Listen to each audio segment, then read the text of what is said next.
Are you saying? This is Akshay Kumar, okay?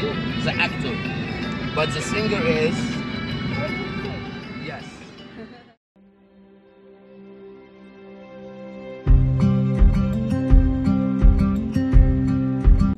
আমাদের Egypt ভ্রমণের দ্বিতীয় দিনে আমরা পৌঁছে গিয়েছিলাম আলেকজান্দ্রিয়া শহরে। কায়রো থেকে 235 কিলোমিটার দূরে অবস্থিত আলেকজান্দ্রিয়া শহরটি প্রতিষ্ঠা করেছিলেন গ্রিক সম্রাট আলেকজান্ডার দ্য গ্রেট। মাত্র 25 বছর বয়সে মিশর জয় করে তিনি তার প্রধান স্থপতি ডায়োক্লেটিয়াসকে নিযুক্ত করেন এই শহরটি গড়ে তোলার জন্য। বলা বাহুল্য তার নাম অনুসারেই এই শহরের নাম হয় আলেকজান্দ্রিয়া।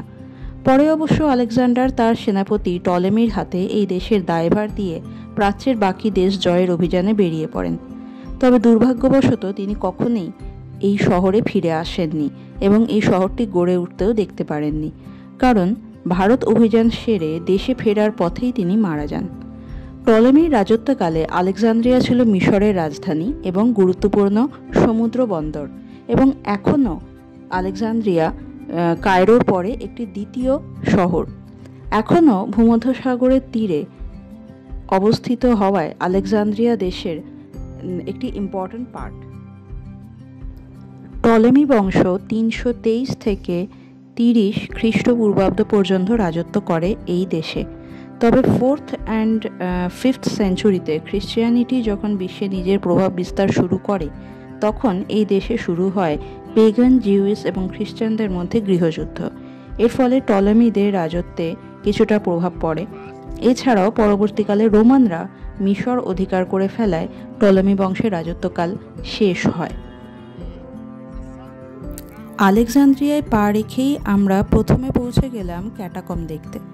ক্যাটাকম কথার অর্থ হল ভূগর্ভস্থ সমাধিক্ষেত্র বা আন্ডারগ্রাউন্ড ব্যারিয়াল গ্রাউন্ড। এখানে মাথাপিছু টিকিটের মূল্য 200 ইজিপশিয়ান পাউন্ড এবং স্টুডেন্ট এবং 18 বছরের নিচে বয়সীদের জন্য 100 Egyptian pound. Catacomb Egyptian, Greek, Roman কালচারের আর্কিওলজির এক অপূর্ব মেলবন্ধন। 1900 খ্রিস্টাব্দে ঐতিহাসিকরা এটি মাটির নিচে আবিষ্কার করেন। প্রায় 90টি সিঁড়ি ভেঙে আমরা নিচে নেমে প্রবেশ করি ক্যাটাকম্বের ভেতরে। জায়গাটা 35 মিটার গভীর মাটির নিচে, প্রায় 3 তলা বাড়ির সমান। পর্যটকদের জন্য যদিও পুরোটাই ওপেন নয়, কারণ একেবারে নিচের পোর্শনে আন্ডারগ্রাউন্ড ওয়াটারের জন্য বন্ধ থাকে। ক্যাটাকম গ্রিক আমলে তৈরি হলেও এখানে গ্রিক ছাড়াও রোমান, খ্রিস্টান এবং ইজিপশিয়ান সমাধিক্ষেত্রে দেখা মেলে। এই সমাধিগুলিকে এদের আর্কিটেকচারাল ডিজাইনের মাধ্যমেই আলাদা করা যায়। আমাদের গাইড মিস্টার সিজার খুব সুন্দর করে বর্ণনা করেছেন এই প্রত্যেকটি ডিজাইনের আলাদা আলাদা ব্যাপারগুলি।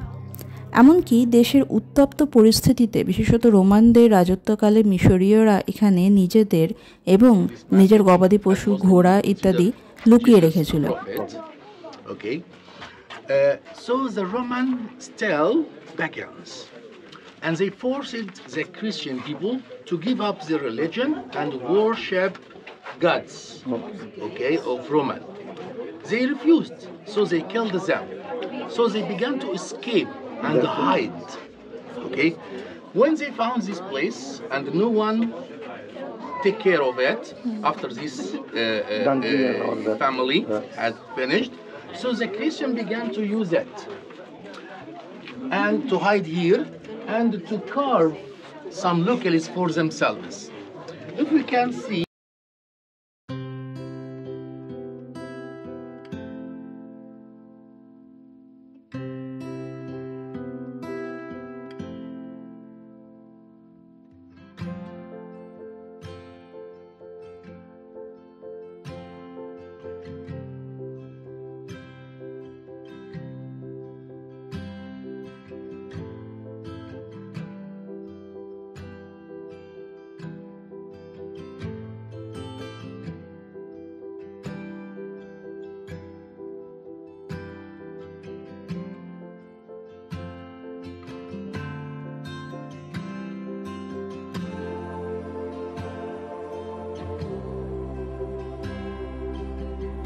আমাদের নেক্সট ডেস্টিনেশন ছিল সিটাডেল অফ কায়তবে। সিটাডেল কথার অর্থ হলো দুর্গ বা ফোর্ট। আলেকজান্দ্রিয়া থেকে পশ্চিম দিকে অবস্থিত এই দুর্গটি নিয়ে একটি অদ্ভুত ইতিহাস আছে। 3rd সেঞ্চুরি এডিতে এখানে ছিল একটি লাইট হাউস।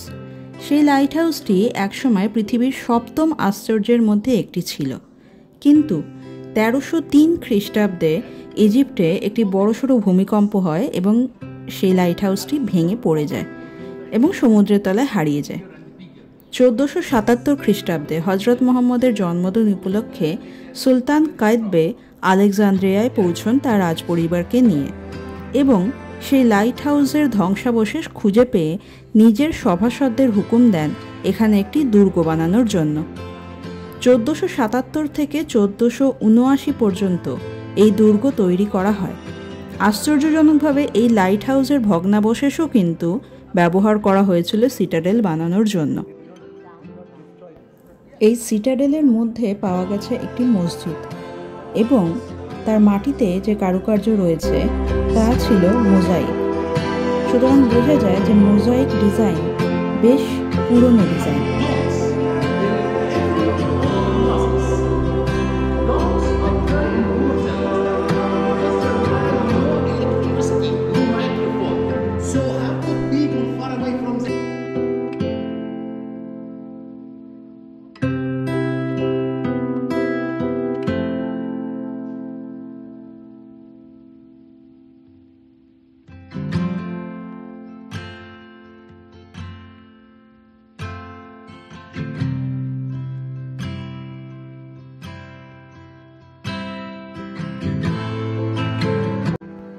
সেই সময় তো এসির কোনো ব্যবস্থা ছিল না, কিন্তু ঘর তো ঠান্ডা রাখতে হবে।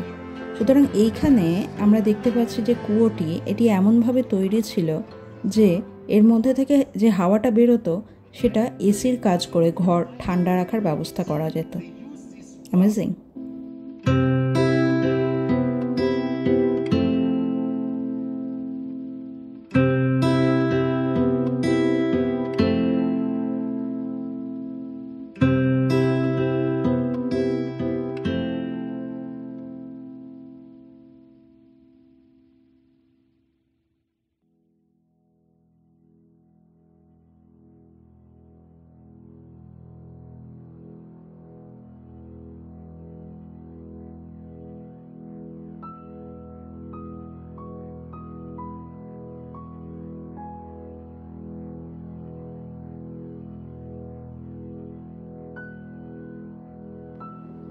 আমাদের পরবর্তী গন্তব্য ছিল রোমান অ্যাম্ফিথিয়েটার।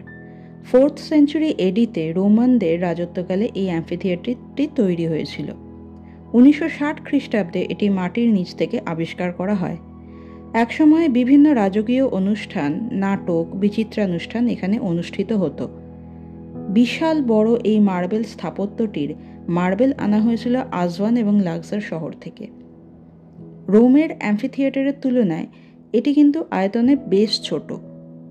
এককালে এখানে 600 দর্শক বসে অনুষ্ঠান দেখতে পারত। 6th সেঞ্চুরি এডিতে ভূমিকম্পে এটি ধ্বংসাবশেষে পরিণত হয়। এখানে একসময় ছিল রোমান গ্রেট বাথ, অভিনেতাদের জন্য গ্রিন রুম, কলেজ, বিদ্যালয় এবং শিক্ষার্থীদের থাকার জায়গা।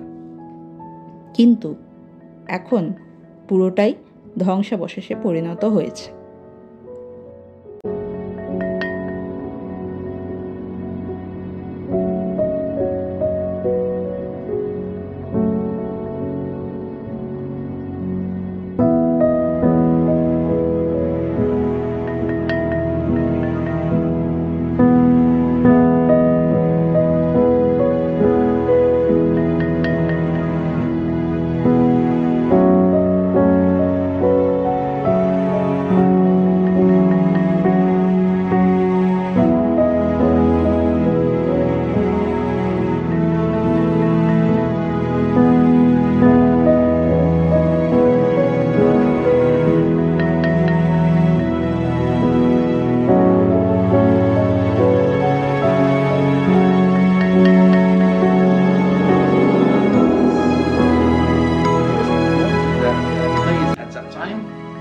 Most important thing is mask.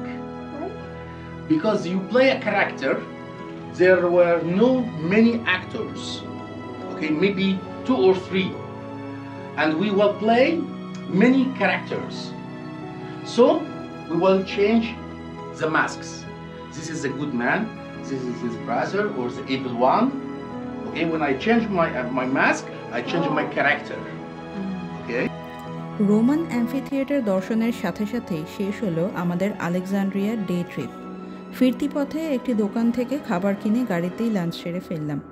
এই প্রসঙ্গে বলে রাখি, রমজান মাসে যে কোনো ইসলামিক কান্ট্রিতে সকালবেলা লোকাল খাবারের দোকান বন্ধ থাকে।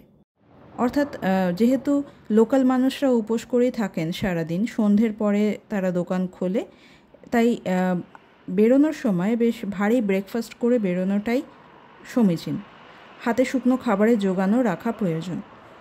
এটা একটা অসুবিধা, তবে রমজান মাসের কারণে লোকাল মানুষদের ভিড় কম থাকে বলে স্পটগুলি কিন্তু আমরা বেশ ফাঁকা ফাঁকাই পেয়েছি। এছাড়া বছরের অন্যান্যগুলিতে স্পটগুলি 5টা বা 5:30 অবধি খোলা থাকলেও রমজান মাসে 3টের সময় বন্ধ হয়ে যায়, বড়জোর 4:30 অবধি খোলা থাকতে পারে। তাই একটু সকাল সকাল ট্রিপ শুরু করাটাই শ্রেয়। যাই হোক, এইভাবেই শেষ হলো আমাদের ইজিপ্ট সফরের দ্বিতীয় দিন। ভিডিওটি আপনাদের কেমন লাগলো সেটি অবশ্যই কমেন্ট বক্সে জানাবেন। ধন্যবাদ।